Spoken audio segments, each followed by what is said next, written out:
Hello, sir. I am going to tackle about communication according to purpose. Um, First, I am going to tackle about the communication for various purposes.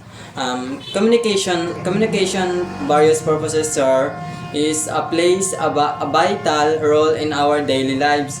It is of the process of sharing information, ideas, emotions between people to achieve understanding and connection. That is the communication for various purposes, sir.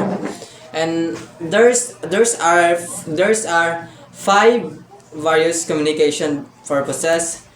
First is to inform, second is to evoke, third is to entertain, fourth is to argue, then fifth is to persuade. That is the five types of communication for various purposes. Then first, I'm gonna tackle about the information, the inform inform. This is a purpose is to give or to give facts or knowledge to others. Informative communication help people understand something new or stay updated. Like sa ano, sir, sa school, 'di ba? Pag sa GC, sir, example, sir, sa'yo, sir, nag-update ka sa GC, like if there's any activities or we have a class tomorrow, that is the inform, sir. Stay stay updated. Then the second is to evoke. To evoke, sir, is to bring out emotion or feelings from others. It may inspire happiness, sadness, empathy, or motivation. For example, sir, poems, songs, and speechless often aim to touch the hearts of people. That is to evoke, sir. Then the third is to entertain. This type of communication is meant to make people enjoy and have fun. And like for example, sir, sa clown, sir, 'di ba? Naga-entertain siya sa children to children with his funny tricks, 'di ba, sir? He or she can make entertain to children to his magic tricks to make the children happy with her funny tricks. That is to entertain, sir. And the fourth, sir, is to argue.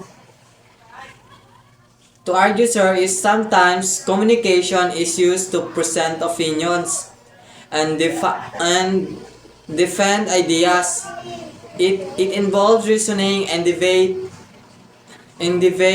to prove a point or express disagreement respectfully. And to argue, sir, is kind of like sa ano lang, sir, sa yes, activities, sir. Nagagawa kayo activities like there's our possible argument kasi yung isa iba yung ideas niya, nagabigay siya ideas, pero pag magkaiba sila sa isang ideas din ng isang kasama, kaya nagiging conflict, kaya may sumasali talaga na argument. Then fifth is to persuade.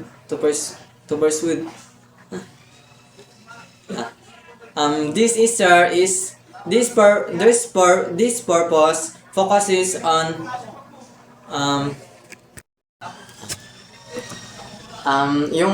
yung last, sir, five is to persuade.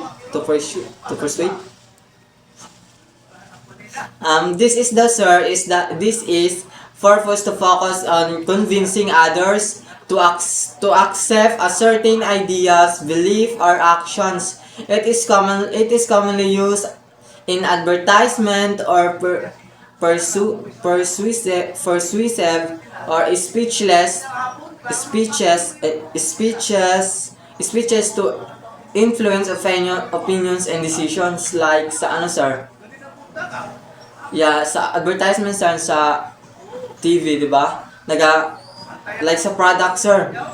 Like nagagawa sila advertisement to show their product that their product is effective, thus it's effective like sa product sa Facer. It's they use advertisement to make their product to make profit that can i-pursue nila yung mga audience sir nagatingin sa kanila sa cellphone kasi sa advertisement man sir. Kaya nagagawa sila advertisement to pursue that people can buy their product. That is the concern.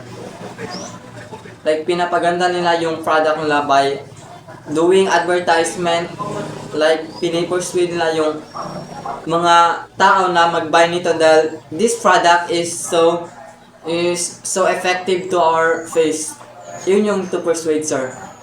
That's all. And the next reporter is Jaisel Alvarez. Good day, everyone. I am Rika Joy Costodio, and I will explain the topic that is assigned to me, which is the type of speech communication according to purpose. So first, we have here the informative speech. This speech serves to provide interesting and useful information to your audience. So informative speech is a speech that aims to give information or teach something new to your audience. So the goal here is to help your audience or the people understand the topic better. You're not just trying to convince or entertain. You just want your listener to learn something. So the purpose of informative speech is to teach or give information. So I have here an example. So the history of the internet. So you explain how the internet started and how it changed over time. Next, we have here how volcanoes erupt. So you describe the process in a clear and simple way. So it is, and the purpose of informative speech here is to teach or give information or explaining how the volcanoes erupt or the history of the internet begin. So you teach your audience. The second, we have the demonstrative speech. So this has many similarities with an informative speech. A demonstrative speech also teaches you something. The main difference lies including a demonstration of how to do things you're teaching. So demonstrative speech is where you teach or show something,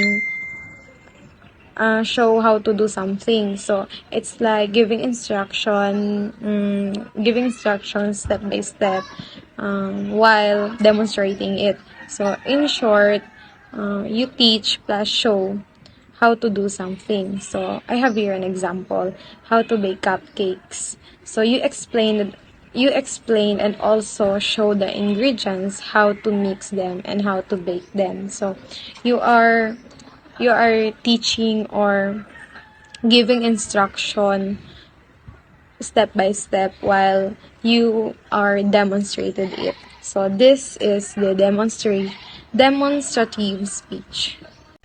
The third is persuasive speech. This speech works to convince people to change in some way what they think, the way they do something or start doing something they're not currently doing.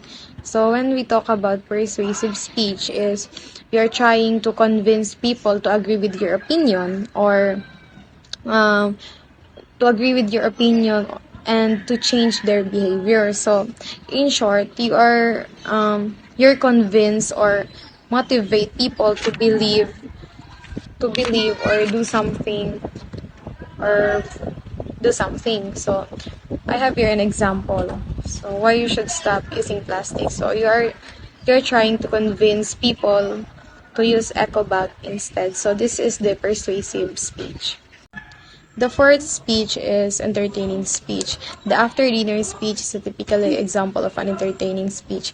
The speaker provide pleasure, enjoyment that make the audience laugh or identify with anecdotal information. So, entertaining speech it's made to make people enjoy, laugh, and feel good. The goal here is not to teach or convince, but to entertain audience. So it usually full of funny jokes, stories, or real life experiences that people can relate for it. So this is all. Thank you. My name is Jayce Alvarez, third reporter. The topic is the kinds of speech according to delivery. A read speech, the speaker reads the speech word for word from a prepared text or manuscript. This method ensures precision in wording but can sometimes lack natural engagement with the accident. For example of read speech. For example, a new answer reading the new from a teleprompter make sure it's very detailed is correct. The second is memorized speech. The speech writing out the commitment to memory. This allows for direct eye contact and freedom of movement, but can sound natural or become problematic if the speaker forget their line. Example of memorized speech. For example, a student reciting a memorized graduation speech in front of the accident without using any paper. The third is impromptu. The speech delivery with little or no preparation is the spontaneous and reprise of the speaker's ability to think, quality, and organize their thoughts on the spot. For example of impromptu, an example, the teacher is suddenly asks the student to talk about the importance of education, and the student speaks on the spot. The fourth is contemporaneous speech. A speech is the delivery style that involves speaking from brief notes, not full script. For example of contemporaneous speech. Example, the contestant is a speech competition who prepare their topic forehead flat, speaking using note and connected with the accident naturally.